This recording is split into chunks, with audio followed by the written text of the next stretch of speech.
অবৈধ সুযোগ সুবিধা দিয়ে আওয়ামী সরকার কি দেশে আছে না পালিয়ে গেছে? প্রিয় উপস্থিতি, আজকের এই দিনে আমি স্মরণ করছি বাংলাদেশ জামাত ইসলামীর সাবেক আমির মৌলানা মতিউর রহমান নিজামী সহ মৌলানা আব্দুল কাদের মোল্লা, মীর কাসেম আলী, মোহাম্মদ তাওহিদ সালাম, আল্লামা কামাল ইসলামী সহ অসংখ্য নেতৃবৃন্দকে যারা তাদের দেহের তাজা রক্ত দিয়ে দিয়ে এই বাংলাদেশে ইসলামের বীজ বপন করে গিয়েছে। আজকে এই দিনে স্মরণ করছি 24শে জুলাই অভ্যুত্থানে যে সকল ছাত্রী জনতা তাদের দেহের তাজা রক্ত দিয়ে দিয়ে আজকের এই ময়দানে প্রকাশ্যে আজকের এই সংগ্রাম করার সুযোগ করে দিয়েছে। আমি আপনাদের কাছে কিছু প্রশ্ন করতে চাই, বাংলাদেশ জামাত ইসলামী কি চাঁদাবাজি করে?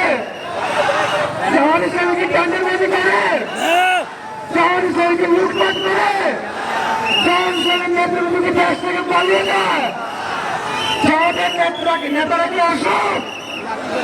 আমরা সবাই স্বীকার করি জামাত ইসলামের নেতৃত্ব সব যোগ্য রাষ্ট্রবিদ, কিন্তু এরপরেও আমরা জামাত ইসলামীকে ভোট দিতে চাই না, এরপরে আমরা জামাত ইসলামীকে যোগ দিতে চাই না। এর কারণ হলো জামাত ইসলামীকে যোগ দিলে অবৈধ পন্থায় সম্পদ উপার্জন করা যাবে না, অবৈধভাবে ফাইল লোকে বানানো যাবে না, অবৈধভাবে সুযোগ সুবিধা নেওয়া যাবে না। কি উপস্থিতি, অবৈধ সুযোগ সুবিধা দিয়ে আওয়ামী সরকার কি দেশে আছে না পালিয়ে গেছে? অবৈধভাবে দেশে থাকার সুযোগ আছে, তাহলে আমরা বৈধভাবে ভারতের জামাত ইসলামীকে ভোট দিয়ে সংসদে নিতে চাই কিনা? আগামীর বাংলাদেশ জামাত ইসলামীর বাংলাদেশ, আগামীর বাংলাদেশ আন্দোলনের বাংলাদেশ।